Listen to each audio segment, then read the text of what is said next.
Ok, USC Multipliers, épisode 3. C'est parti, c'est parti. Alors, dans l'épisode 2, l'épisode précédent, je t'ai montré euh, l'un de mes historiques de trading. Tu as vu un peu les profits que j'ai générés sur le marché de l'or, le marché du ISAUUSD. Je suis sur le marché en question actuellement. Le marché de l'or, c'est celui que je suis. Tu peux voir, c'est écrit là, ISAUUSD H4. Je suis en H4. Voilà. Donc, ici, je vais te présenter l'une des stratégies que j'utilise pour faire des profits. Comme tu l'as vu dans l'épisode précédent, je vais te montrer l'une des stratégies que j'utilise pour rentabiliser. Nous sommes sur le Forex. Nous sommes sur le Forex. Voilà. Nous sommes sur le Forex et on utilise spécialement des comptes en centimes. J'ai expliqué ça dans le premier épisode de la série. Voilà, on utilise des comptes en centimes. Premier lien dans la description. Il s'agit du premier lien dans la description pour créer ton compte. Si ce n'est pas encore fait, si tu n'as pas le compte, ça ne sert à rien de continuer par suivre la vidéo. Ça ne sert à rien. Il faut avoir ton compte en centimes. Donc tu cliques sur le premier lien dans la description et tu crées un compte. Voilà, chez le broker en question. Premier lien dans la description. Oui. Tu cliques sur créer un compte. Tu mets ton email, tu mets un mot de passe, tu renseignes ton pays, tu crées le compte chez le broker. Et après avoir créé le compte chez le broker, maintenant tu crées un compte MT4 standard 100. Tout ça, j'ai expliqué ça dans le premier épisode de la série. Donc tu peux remonter pour aller voir. Voilà. Donc, nous sommes là maintenant sur le marché de l'or et on veut faire du scalping. Voilà, déjà si tu n'as pas ton compte MT4 standard 100, comme je l'ai expliqué dans l'épisode 1, ça te sera difficile de réussir dans le scalping d'or. C'est l'un des facteurs déterminants. Donc je te laisse gérer ça. Premier lien dans la description, si ce n'est pas encore le cas. Premier lien dans la description. Je mets toujours ce lien-là dans la description. Voilà. Maintenant, on passe aux choses sérieuses. Comment scalper l'or correctement? Alors, je vais t'expliquer ici la stratégie des supports et résistances. C'est une stratégie très simple. Elle n'est pas compliquée. De toute façon, si tu as n'importe quel souci, tu commentes. Je me fais un plaisir de te répondre dans les commentaires. Voilà. À l'instant où je fais cette vidéo, nous sommes 99 abonnés. J'attends le centième. Voilà. J'attends celui qui va me faire passer la barre des 3 chiffres. Voilà. Nous sommes 99. Peut-être que, voilà, d'ici la fin de cet enregistrement, on sera 100. En tout cas, merci pour l'évolution. Merci à tous ceux qui s'abonnent. Bon, on y va. Regarde ça. Ça, c'est un objet. Je l'ai pris ici, hein. Je l'ai pris dans le coin là. Juste en bas du F là. En bas du F là. Tu vois, voilà, c'est là que j'ai cliqué et j'ai choisi une ligne de tendance. Voilà la ligne de tendance que je peux bouger à ma guise. Donc, comment je vais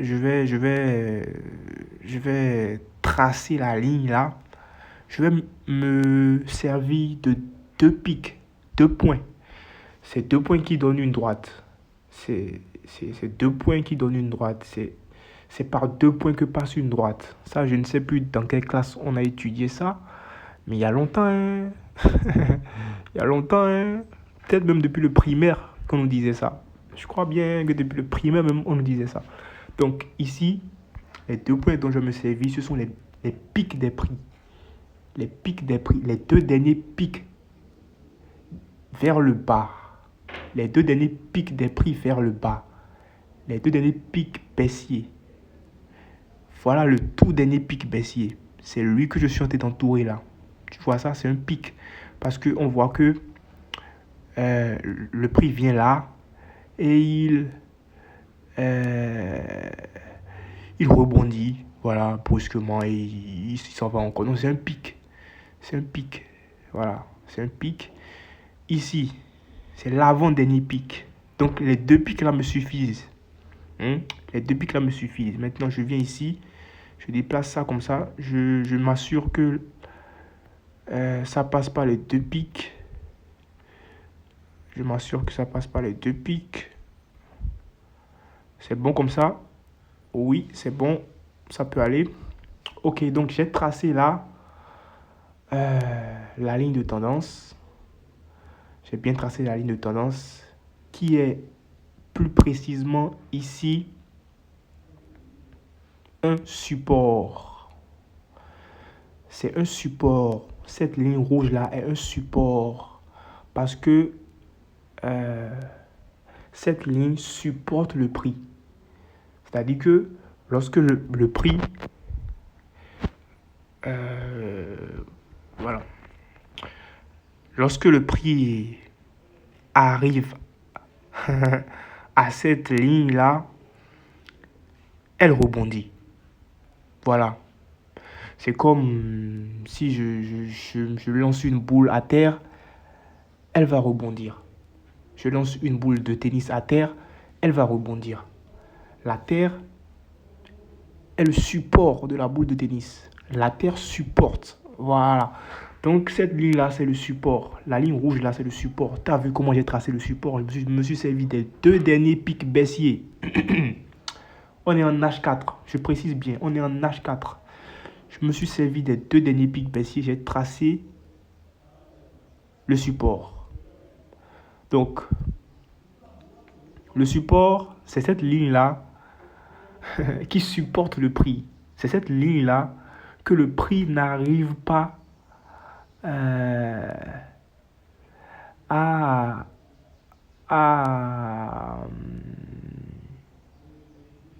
à percer. Voilà. À percer par le bas. C'est ça le support. C'est cette ligne-là que le prix n'arrive pas à percer par le bas. Lorsque le prix vient, il remonte. Voilà. Lorsque le prix vient, il remonte. Le prix vient, encore, il remonte. Voilà. Maintenant, je vais demander un autre objet, une nouvelle ligne. Non, ce n'est pas celle-là que je veux. C'est, voilà, celle-là. Celle que je peux bouger correctement. Donc, tu vois, hein, je viens ici, tu vois, il y a plusieurs objets. Il y a plusieurs objets. Tu es en train de comprendre l'utilité de la ligne oblique. C'est la ligne oblique que je suis en train d'utiliser maintenant. Voilà. La ligne oblique. La ligne de tendance oblique. C'est elle que j'utilise pour définir mes supports et mes résistances. Donc voilà. J'ai la deuxième ici. La deuxième ligne. Maintenant, je vais faire quoi? Je vais chercher les deux derniers pics haussiers sur le marché de l'or. Les deux derniers pics haussiers. Donc, ici, est-ce qu'on est d'accord que c'est un pic? Oui, c'est un pic. Voilà, c'est un pic haussier. Un pic vers le haut. Voilà. Donc, ça c'est le tout dernier. Pic vers le haut dans le temps. Voilà, tout dernier dans le temps. Je viens en arrière. Je vois. Et ici, le second. Voilà, le second. Je me sers des deux pics là pour tracer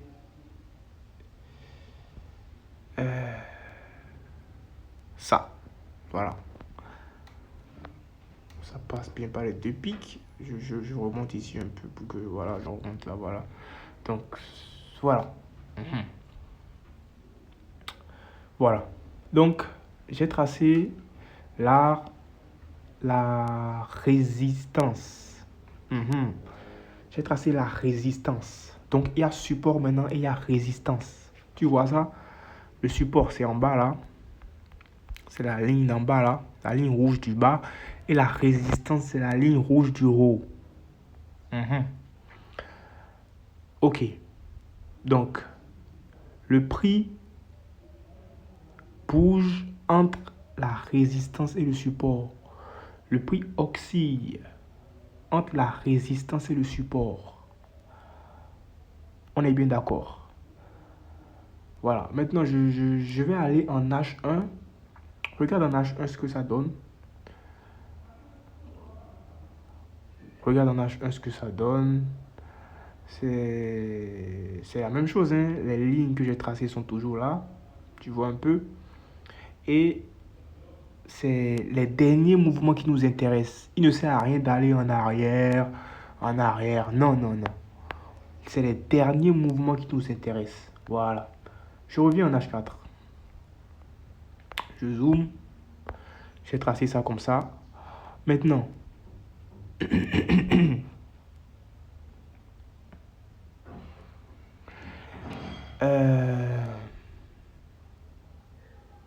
la résistance, c'est en fait le plafond que le prix peut atteindre. C'est le plafond. La résistance, c'est le plafond. Lorsque le prix lorsque le prix atteint la ligne de résistance, la zone de résistance, comme je vais dire, le prix est contraint de redescendre. Par contre, lorsque le prix atteint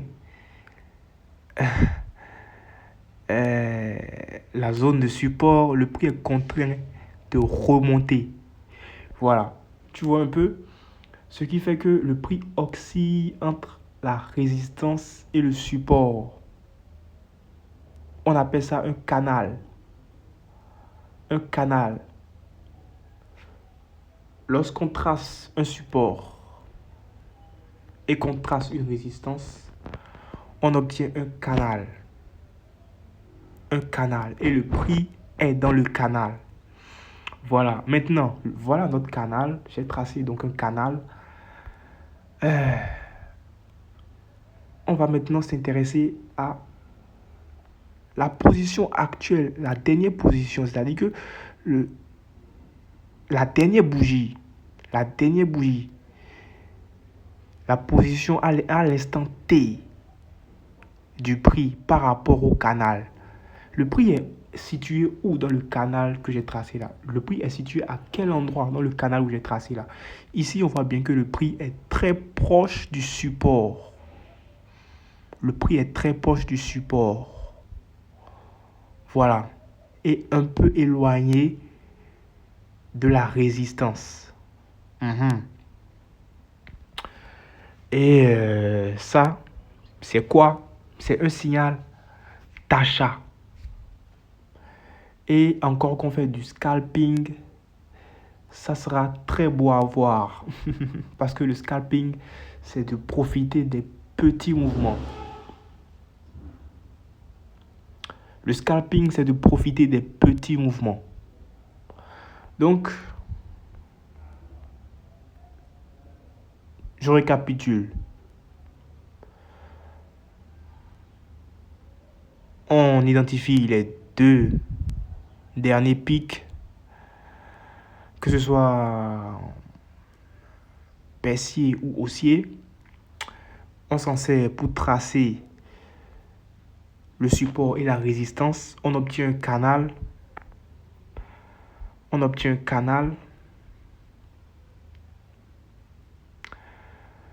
Et on identifie la position, la dernière position du prix dans le canal.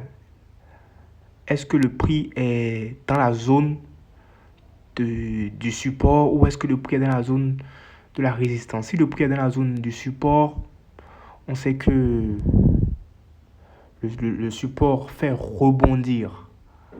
Le support fait rebondir le prix. Voilà. Le support fait remonter le prix. Donc là, on va acheter.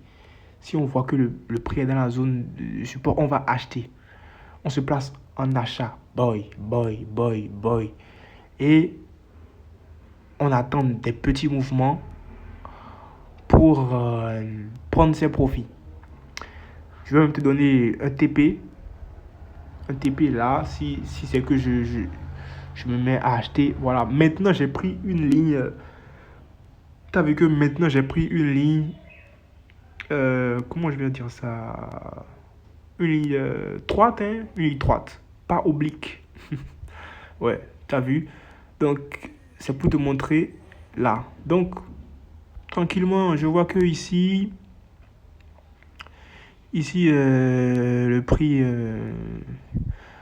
est dans la zone du support, ça va remonter, je me place déjà en achat, ça remonte. Dès que c'est ici, j'ai déjà pris assez de profit. Je peux attendre même, je peux laisser monter encore. Je peux laisser monter encore jusqu'ici. Mais dès que je vois que ça s'approche un peu trop de la zone de résistance, voilà, je coupe mes positions. C'est ça la stratégie. Support et résistance. C'est ça la stratégie. Je vais supprimer la dernière ligne là. Voilà. C'est ça la stratégie en fait. Tu vois? C'est ça la stratégie. Et c'est le schéma qu'on a eu. Hein? Les schémas peuvent être différents. Parfois, le support et la résistance sont parallèles. Ça donne un canal, comment je vais dire, un canal avec des extrémités égaux. Ici, les extrémités ne sont pas égaux. On voit que le canal est en train de se refermer. Voilà. Tu vois? On voit que ici, le canal est en train de se refermer. Ça, c'est un canal qui est en train de se fermer. Parfois, il y a des canaux qui sont en train de s'ouvrir de plus en plus. Et parfois, il y a des canaux qui ne sont ni en train de s'ouvrir, ni en train de se refermer. Ici, le canal est en train de se refermer. Donc, nous sommes en train d'arriver à l'expiration de la stratégie. Je ne sais pas si tu as compris.